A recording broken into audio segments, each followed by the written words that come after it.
Alors, si vous êtes d'accord, j'aimerais partager avec vous quelques idées. Peut-être qu'elles sont déjà sues, connues.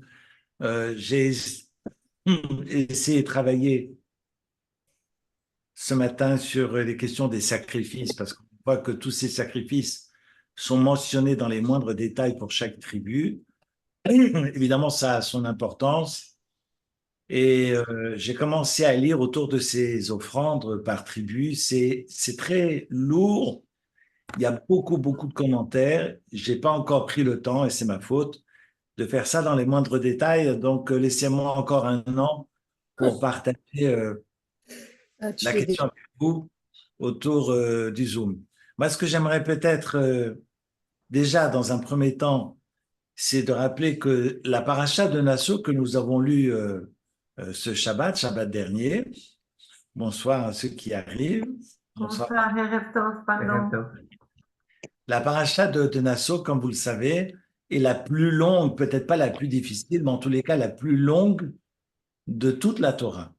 C'est une paracha, c'est une péricope, comme on dit en bon français, de plus de 176 versets.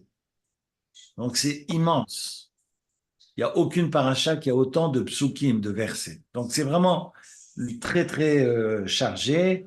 On parle évidemment des offrandes qui sont apportées par les chefs de tribu lors de l'inauguration du Mishkan. On parle de la cérémonie de l'Ordali, la question de la sota, et puis également du nazir, qu'on appelle l'abstenant, mais très souvent les commentaires ou les traducteurs que j'ai vus ici et là traduisent par l'abstème.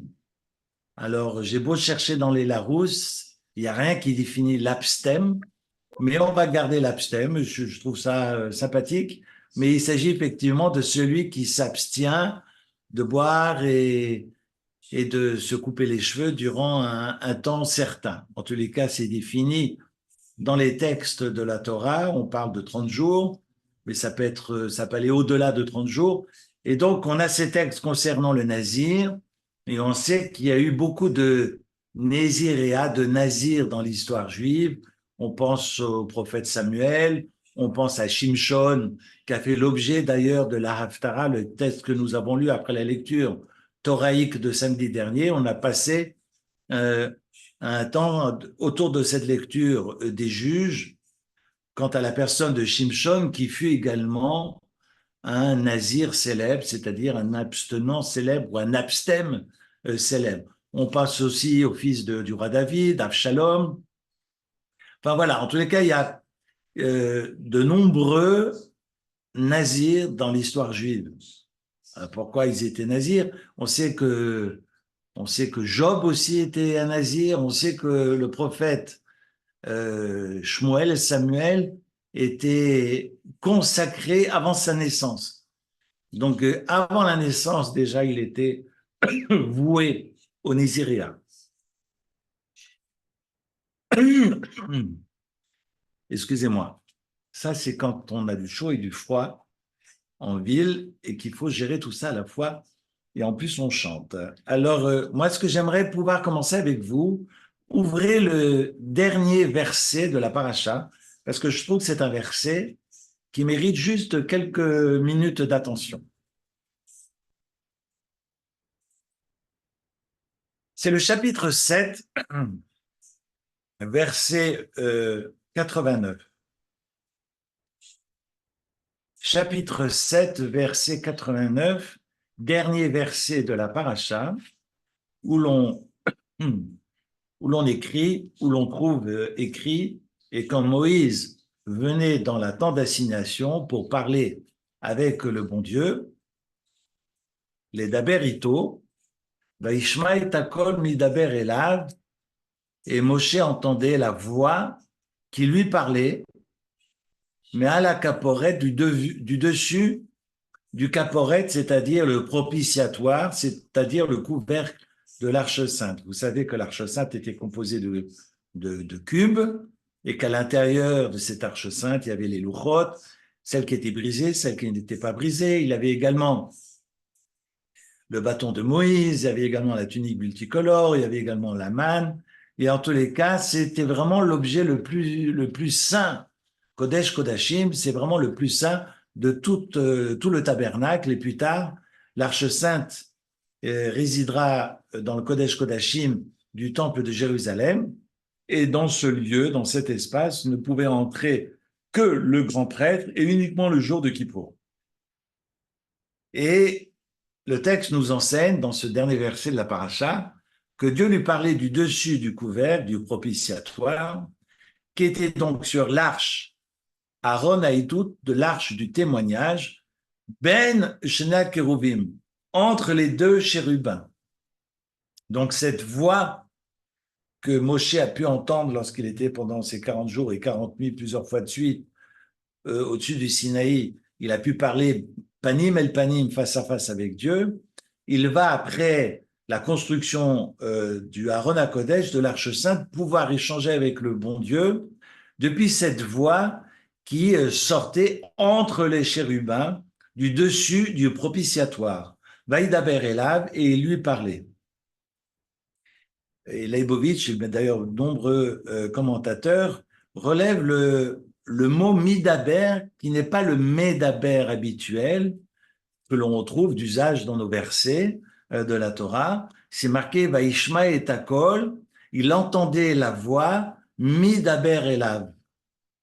Non pas medaber elav, non pas qu'il lui parlait, mais mi daber et pas medaber. Que signifierait mi daber? Regardez le texte. Eh bien, curieusement, et Rashi, le premier, va le souligner et reprend les midrashim, en fait, il s'agit de la forme pronominale. Ce n'est pas Dieu qui lui parle, mais c'est comme si Dieu se parlait à lui-même. Et donc, Elav, il ne s'agit pas de en direction de Moshe, mais en direction de Dieu. Midaber Elav se parle à lui-même et Moshe peut l'entendre. C'est extraordinaire.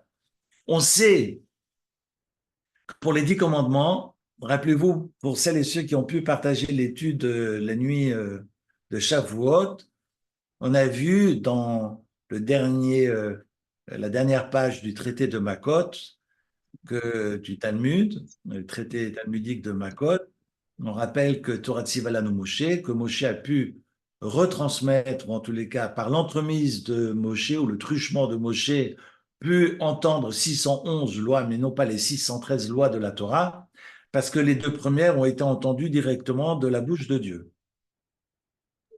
Et sous-entendu, finalement, que Dieu n'ait dit que les deux premières et que Moshe a continué parce que le peuple ne supportait plus entendre Dieu directement. Non pas que Moshe a traduit, mais Moshe n'a fait que répéter ce que Dieu a dit.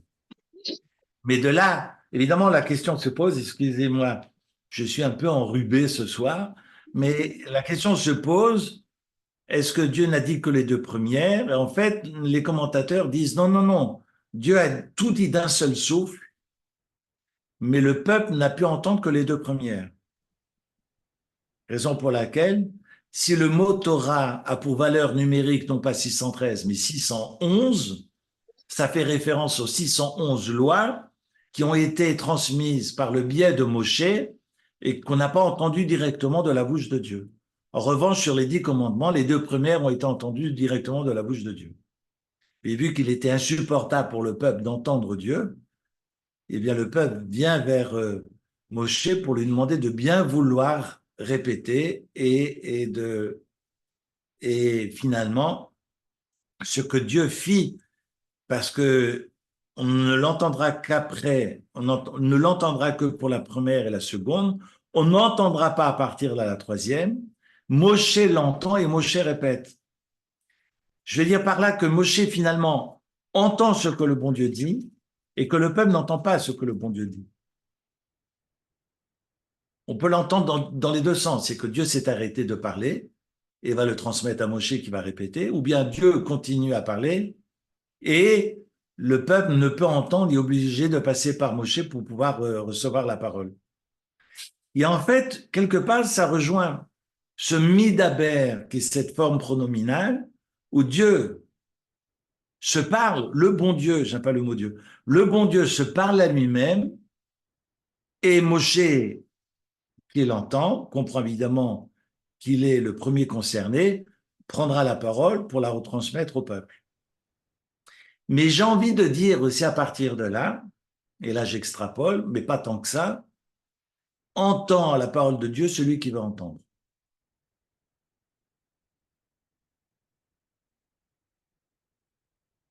On raconte sur le premier verset, les Midrashim, on raconte.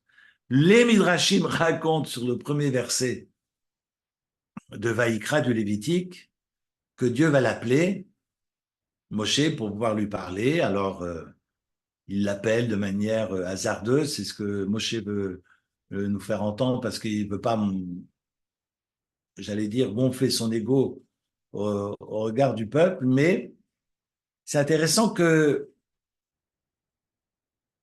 le bon Dieu lui parle et on sait que cette voix divine est une voix colossale, puissante, qui est tremblement. Je veux dire par là, quand on reprend les psaumes que nous récitons tous les vendredis soirs, Kol Hashem Bakoach, Kol Hashem Shover Harazim Veishaver Adoshem et Tarzeh Lebanon, que cette voix est tellement puissante qu'elle casse même les cèdres du Liban. C'est dire la force de cette voix divine.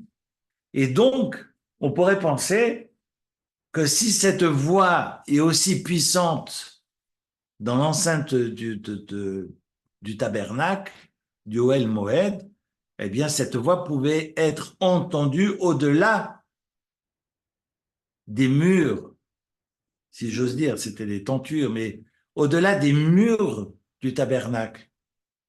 Donc, on sait que les campements des tribus étaient tout autour, et donc ces campements pouvaient entendre la voix divine, vu que c'est une voix qui détruit tout sur son passage. Eh bien non, nous enseigne le Midrash que cette voix puissante s'arrêtait aux portes de la tente d'assignation, s'arrêtait aux portes du tabernacle. Pour entendre la voix de Dieu, je dois rentrer dans la maison de Dieu. Le bon Dieu ne viendra pas me chercher au 20 boulevard Georges Fagon. Si je veux entendre la voix de Dieu, je dois faire l'effort d'entrer symboliquement dans la maison de Dieu. Autrement dit, il faut que je fasse rentrer le bon Dieu dans ma maison, à travers mon étude, à travers mon comportement, à travers mon attitude vis-à-vis de ma femme et mes enfants, à travers ce que je mange, à travers ce que je dis, à travers ce que je prie, à travers ce que je pense. Si je décide que Dieu n'entre pas chez moi, Dieu n'entrera pas chez moi. Donc, rentrer dans la maison de Dieu signifie également rentrer dans cette dimension et faire en sorte que ces dimensions soient présentes autour de moi. Donc, je suis acteur de cette présence. Je suis acteur de cette shrina. Je suis acteur de cette proximité. Parce que shrina, qui veut dire la providence, signifie shachen, le voisinage. Si je vais dans cette proximité avec Dieu, eh bien, je suis totalement l'acteur de cette proximité et c'est à moi d'en décider. C'est intéressant parce que ce midaber, personne ne pouvait l'entendre que Moshe Rabbeinu. Parce que Moshe Rabbeinu s'est mis en condition d'entendement. Mais pour être dans cet entendement, il faut pouvoir recevoir. Et pour pouvoir recevoir, il faut faire le vide. Parce que pour être dans cet entendement, il faut lâcher prise. Autrement dit, il faut faire preuve d'humilité. Mais si je suis gonflé à bloc de mon orgueil et de mon envie de... Non, là, je ne sais pas parce que je suis enrhumé, mais c'est parce que je veux regarder de haut celles et ceux qui m'entourent, eh bien, il n'y a pas de place. Il n'y a pas de place en moi. Donc, comment je suis capable de lâcher prise, de faire le vide? Moshe Kibel Torah mi Sinaï, parce que le Sinaï est l'humilité par excellence de toutes les montagnes, la plus basse et la moins frimeuse, et donc Moshe va recevoir la Torah du Sinaï. Mais s'il la reçoit, c'est parce qu'il a fait le vide. Et ensuite, pour retransmettre, il faudra faire preuve de courage pour passer le témoin à Josué et ensuite aux Skenim, aux sages et à Anshek Neset Agdola. Relisez la première Mishnah des Maximes des Pères. comment fais-je, comment ce lâcher-prise, ce vide s'opère en moi pour accueillir cette dimension. Midaber Elav, Moshe peut l'entendre, parce que Dieu continue à parler. Dieu parle, mais Dieu parle tout le temps. Ça veut dire quoi? Dieu se parle à lui-même. En fait, Dieu ne se parle pas à lui-même seulement là, Dieu se parle à lui-même tout le temps. Mais est-ce que je l'entends? Est-ce que je comprends aujourd'hui que si je ne fais pas preuve de solidarité, eh ben je risque d'aller dans le mur? Ce que nous avions vécu en octobre. Est-ce que tous les signes que je vois, qui sont là pour justement me réveiller, mais est-ce que je me réveille pour autant? C'est ça ce midaber. Dieu ne me parle pas, Dieu continue à parler, Dieu parle tout le temps. Il y a ceux qui veulent entendre et ceux qui ne veulent pas entendre.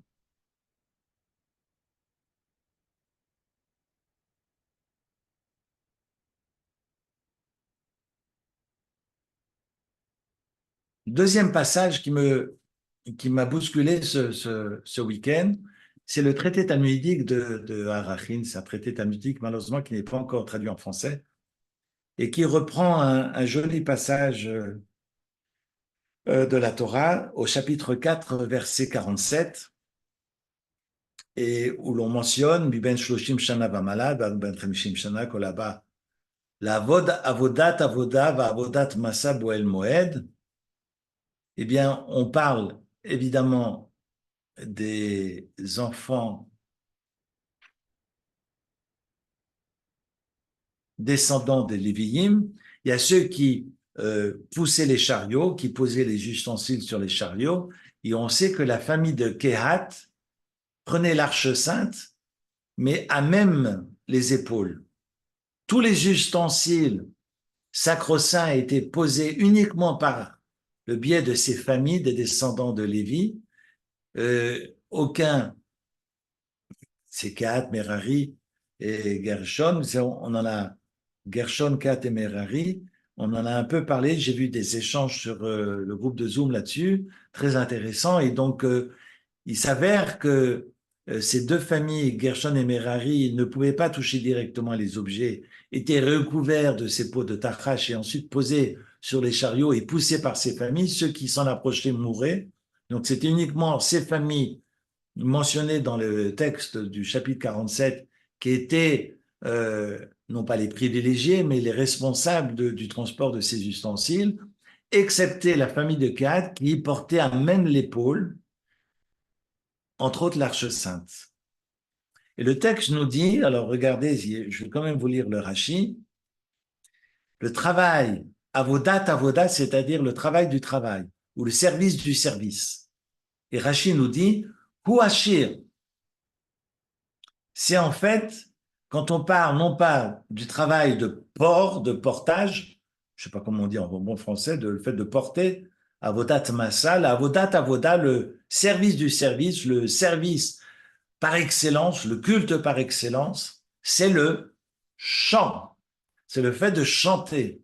Ou ashir, comme nous dit Rashi, shi avoda la avoda acheret, accompagné évidemment de cymbales et de kinor et de harpe, ce qui est un travail particulier et en fait reprend un texte du Talmud qui mentionne un psaume célèbre que j'ai sous les yeux, qui est le psaume 81, P. Aleph, où l'on mentionne un Tseach Halagitit le Asaf, au chef des chantres, pardon, des chanteurs sur le Gittit de Asaf. C'est marqué Harninu l'Elokim uzenu ariu l'Eloke Yaakov, célébrer Akadosh Baruch Hu, qui est notre force, acclamer le bon Dieu de Jacob, c'est où Zimra, alors regardez, c'est le verset 3, qui est assez particulier, c'est marqué, c'est où Zimra, ou Tenu, Tov, Kinor, Naim, Im, Navel, verset 3 du psaume 81 du roi David. C'est marqué, c'est où Zimra, et là, c'est marqué, j'ai une traduction à côté, c'est marqué chantez des hymnes ou Tenoutov et prenez ou tapez, faites retentir les tambourins, Kinor, une harpe, Naïm, agréable, une navel, avec le luth. Mais c'est marqué Séou Zimra. C'est comme si je disais élevez la voix, chantez. Mais Séou veut dire porter, porter le chant. On a une association, avec ce qui fait dire d'ailleurs au texte talmudique que le fait que ce soit mentionné par l'épaule, on sait évidemment qu'il s'agissait de porter. Alors pourquoi le préciser? C'est parce que porter ici signifie porter un chant. C'est porter la mélodie, c'est-à-dire chanter. Et est-ce à dire que nous chantons parce qu'on peut porter, et tout le monde d'ailleurs soulignera en disant c'est parce qu'ils portent, ils ont le Aaron HaKodesh, l'objet le plus sacro-saint de tout le Kodesh Kodashim, porté à même l'épaule, et c'est parce qu'ils ont le Aaron HaKodesh qui symbolise la Torah sur les épaules qu'ils peuvent chanter. Et en fait, c'est extraordinaire. En fait, le Talmud nous enseigne autre chose. C'est tout l'inverse. C'est parce qu'ils chantent qu'ils peuvent porter. C'est pas parce qu'ils portent qu'ils peuvent chanter.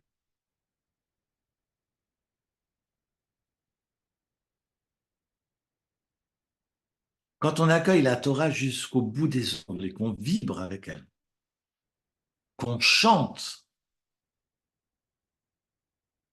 qu'on respire la Torah, qu'on chante la Torah, c'est plus la personne qui célèbre la Torah, c'est même la neshama, c'est l'âme de la personne.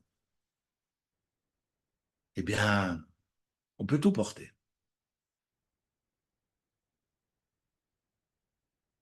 Quand on est dans une telle émouna et quand on est dans une confiance totale et dans un lien avec ce qui nous dépasse totalement, on vibre tellement qu'on peut tout porter. Et c'est parce qu'ils chantent qu'ils ont la Aaron HaKodesh sur les épaules. C'est pas parce qu'ils ont la Aaron HaKodesh sur les épaules qu'ils sont autorisés à chanter. Non, c'est l'inverse. C'est parce qu'ils chantent qu'ils ont la Torah sur les épaules. Extraordinaire. Je vous laisse penser toute la semaine avec ça. Et je ne fais que commencer. Le texte du Nazir,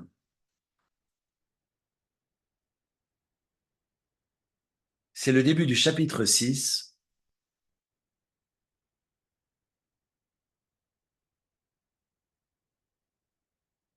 Je ne sais pas si vous avez le chapitre 6 sous les yeux. C'est marqué, Dieu évidemment parle à Moïse en disant, Daber ben Israël, Mamarta Alehem, Isho Isha ki yafli, Indor Neder Nazir Lazir Lachem. Je traduis, ne vous inquiétez pas. Lorsque un homme ou une femme qui se sépare en faisant un vœu d'abstinence, Nazir veut dire l'abstinence, pour se séparer en faveur de Dieu, alors, deux points, ouvrez les guillemets, il devra s'abstenir de vinaigre de vin, de boire du vin, du vinaigre de liqueur, il ne boira pas toute macération de raisins, il ne pourra même pas manger des raisins frais et secs, vous imaginez, il ne pourra même plus aller au cinéma avec ses raisins secs, et puis tout ce qui est en lien avec la vigne, il devra s'en séparer. De surcroît, même les pépins d'ailleurs, nous dit le verset 4. Et puis, il devra également se séparer de son rasoir. Et quand on parle de rasoir, c'était les ciseaux. Parce que la lame, vous savez que dans la Torah, on ne passe pas la lame sur la peau, c'est interdit. C'est comme manger du porc. Très souvent, quand je dis ça aux gens, on dit ah, mais comment, mais je suis toujours. Non, il faut savoir, c'est marqué. Vous lisez les textes, on utilise un rasoir électrique. Et en tous les cas, la lame ne doit pas passer dans les coins du visage. Bon, enfin bref, je reprendrai ça en détail le cas échéant au moment choisi. Donc simplement, c'est le texte nous dit au verset 5, tous les jours du vœu de son état, un rasoir ne passera pas sur sa tête jusqu'à ce que soient complètes les jours qu'il a décidé de se séparer avec Dieu. Donc, il ne doit pas couper ses cheveux. Il laisse ça grandir. Gadel pera rocho, toute la chevelure de sa tête. Et rappelez-vous comment le fils du roi David s'est pendu avec sa chevelure dans l'arbre. Et enfin bref, vous connaissez évidemment le texte.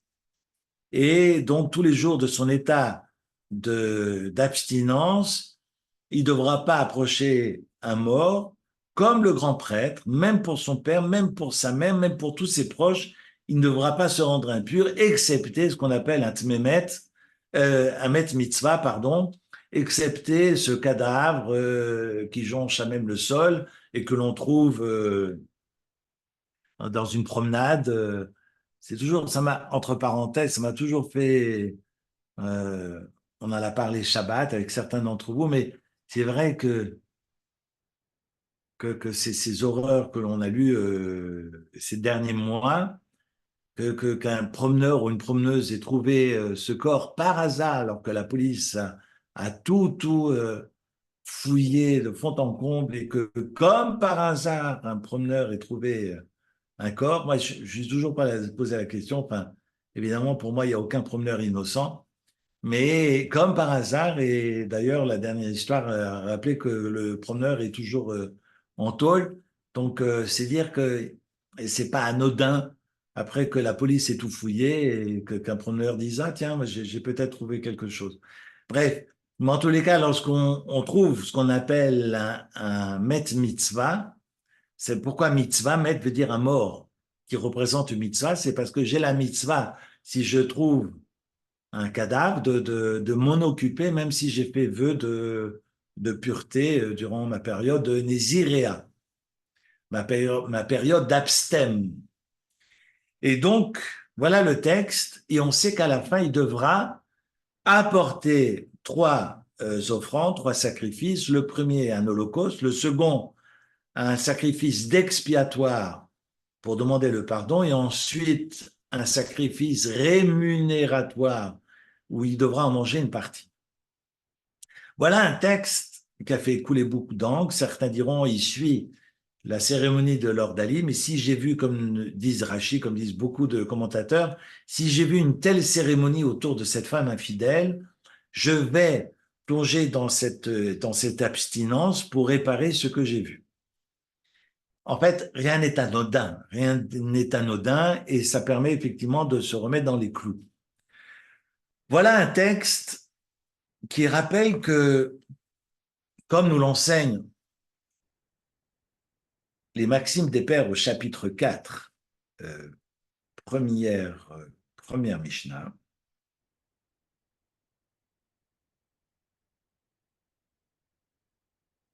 quel est le véritable héros?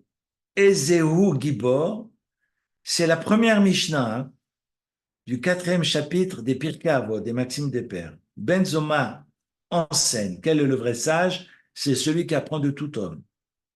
Quel est le héros? Ézéu Gibor, Hakovesh et Yitzro, celui qui domine son appétence. Et donc, évidemment, et Yitzro, c'est son Yetzer, c'est sa pulsion de vie. C'est traduit par appétence là dans ma traduction, mais ça veut dire celui qui est capable de se dominer. Celui qui est capable de se dominer est un héros, pas un zéro. Et, et c'est effectivement ainsi que commence Rabbi Yosef Karo dans son Shulchan Aruch, eh bien, Yitgaber Kahari, que mon premier devoir le matin, c'est de triompher comme un lion, de triompher non pas des autres, mais de moi-même. Yitgaber Kahari, c'est-à-dire d'être gibor, non pas contre les autres, mais finalement de faire preuve avec soi.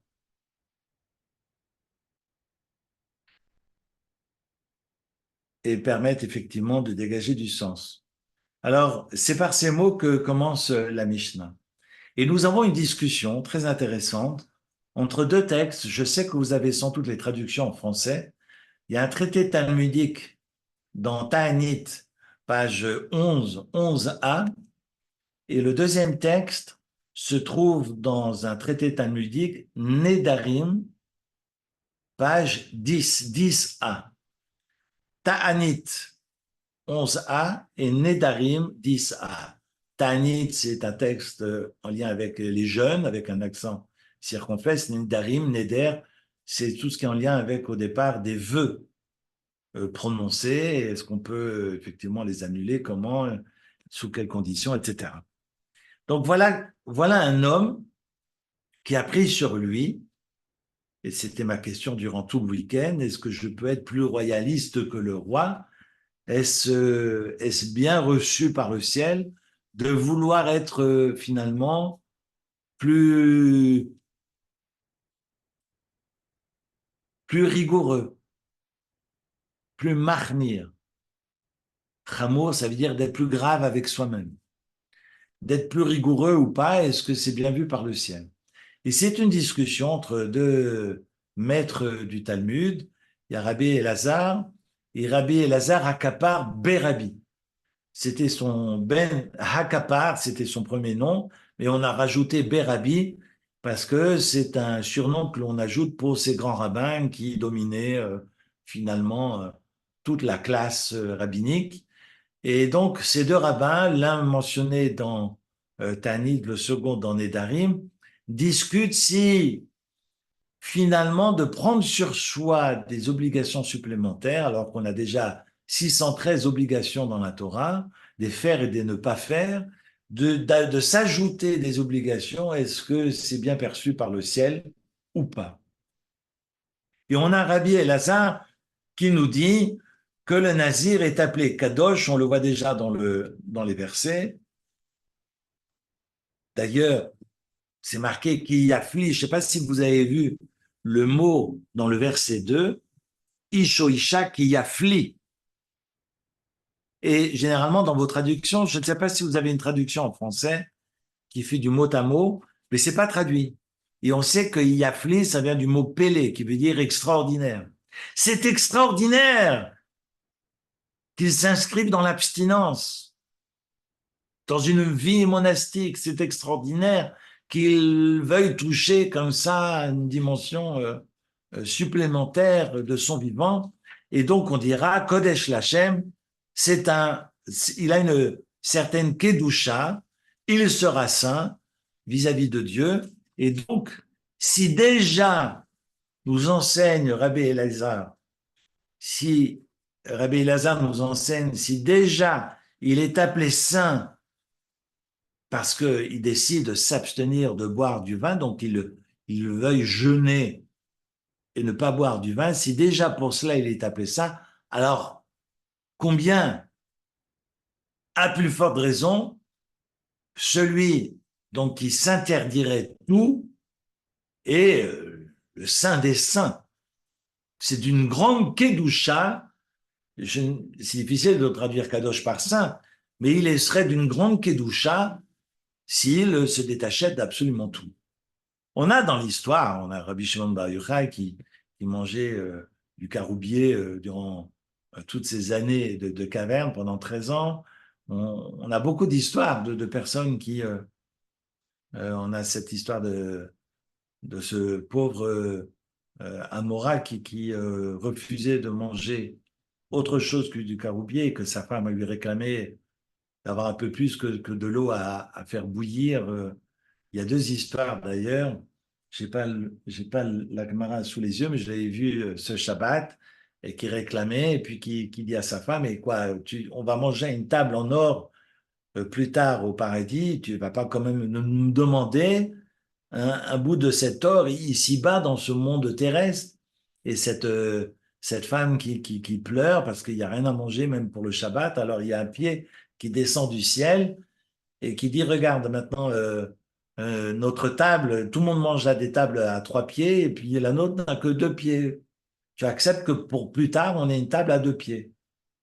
Et la femme qui dit non, alors j'en veux pas, et je crois que c'est la seule fois et l'unique fois où Dieu agit dans un sens, mais qu'il accepte d'agir dans l'autre sens et récupère, il y a une main qui arrive et qui récupère ce pied en or.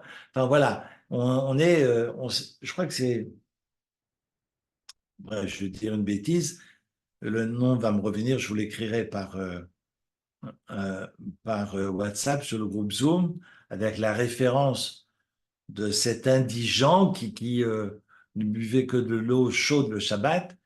Et donc, on a effectivement des abstenants, des abstèmes dans l'histoire juive.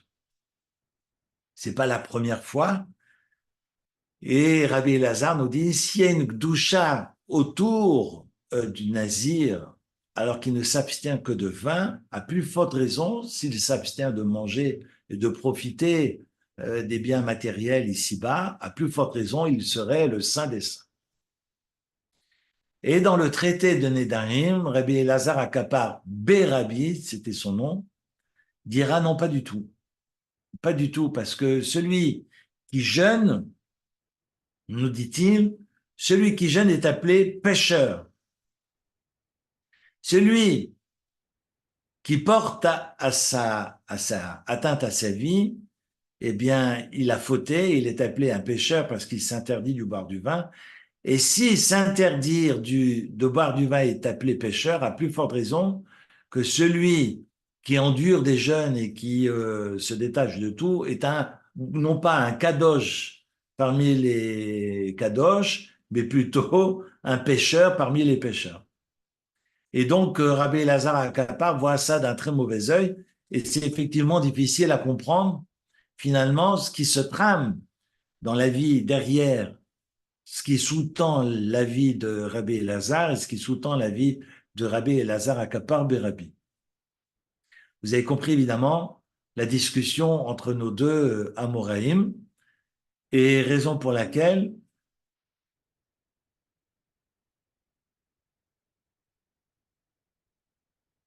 il faut percevoir cette question de l'effort, évidemment, avec un peu de distance. J'évoquais dans le Shabbat Shalom que j'ai partagé vendredi la question du nazir, de l'abstème. Et je me suis permis de titrer « Cessons de faire les malins ». Je peux faire, j'ose dire, mais dans le sens laudatif, faire le malin lorsque toute ma vie participe d'eux.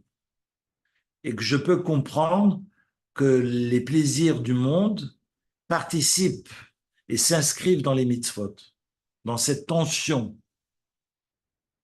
Lorsque je ne vois pas cette dimension divine dans ces plaisirs du monde, alors je suis perçu comme un pécheur. Il vaut mieux pas entrer, il vaut mieux pas s'engager dans l'abstinence.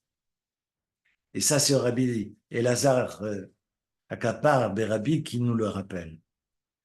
Parce que d'être dans l'abstinence, parce que je ne suis pas capable de percevoir la dimension divine dans les plaisirs du monde, et que les mitzvot sont là également pour canaliser mon rapport au plaisir, alors il ne faut pas être dans l'abstinence parce que là, je risque d'être perçu comme un pécheur.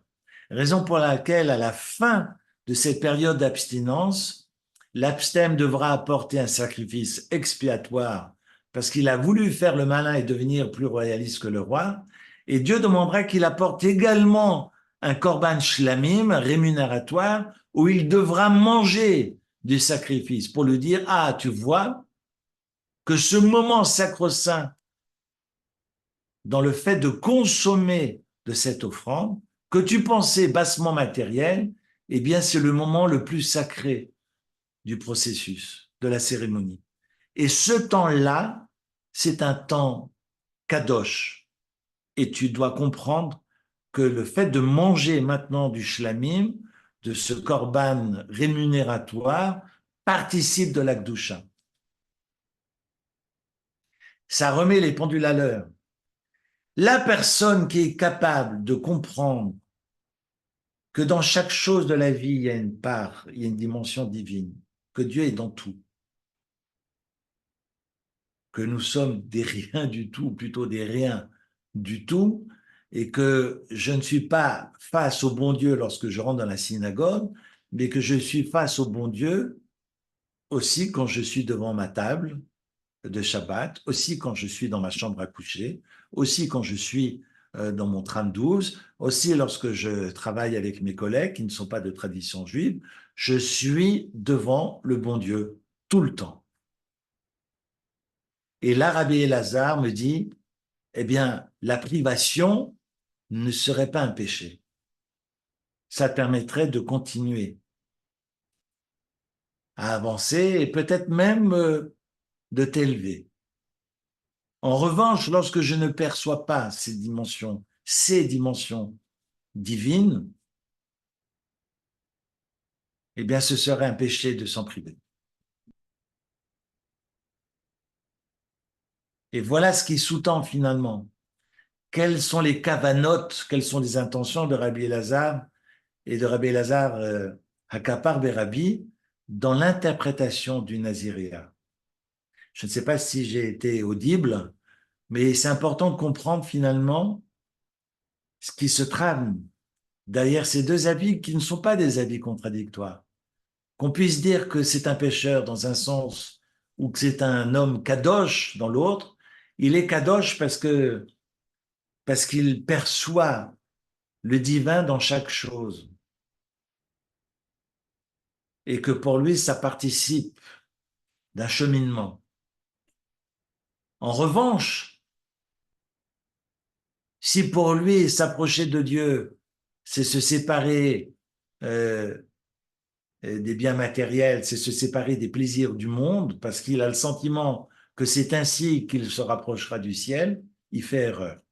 Et Rabbi Elazar Akapa nous dira, c'est non seulement il fait erreur, mais c'est même un choté, c'est un pécheur, et il devra demander pardon au ciel. On a 613 commandements, et bien déjà, apprenons à les faire, et c'est ainsi qu'on pourra s'élever. Je veux être plus royaliste que le roi, alors il faut tenir le rang.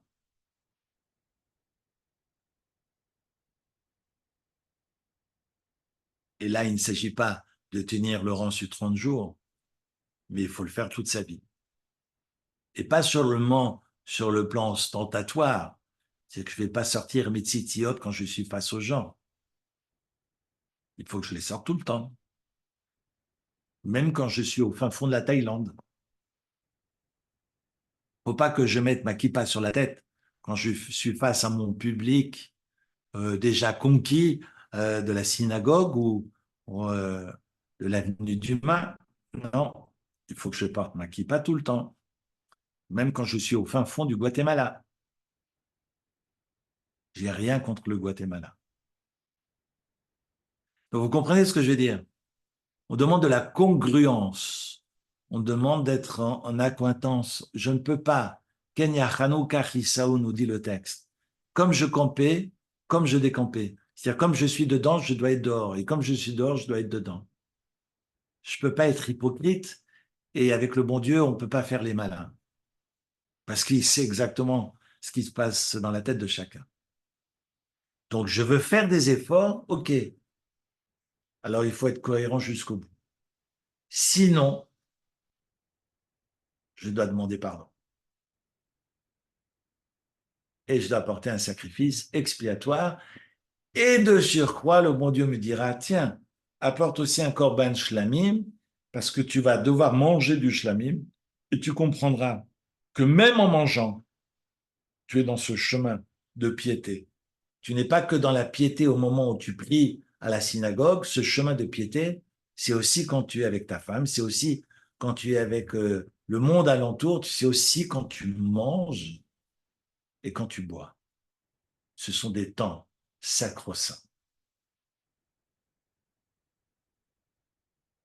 Voilà pour ce soir, mes chers amis.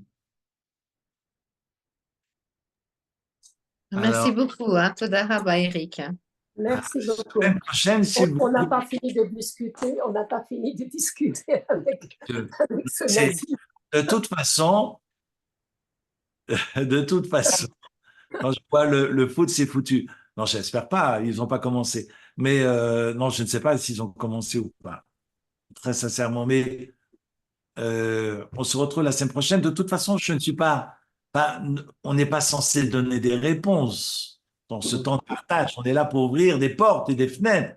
Maintenant, voilà, on a toute la semaine pour réfléchir et on se retrouve lundi prochain pour ouvrir encore d'autres fenêtres. Merci. Merci beaucoup. Merci, bonne Merci soirée. beaucoup. Merci beaucoup. Bon. Merci beaucoup. Shavuot tov. À bientôt.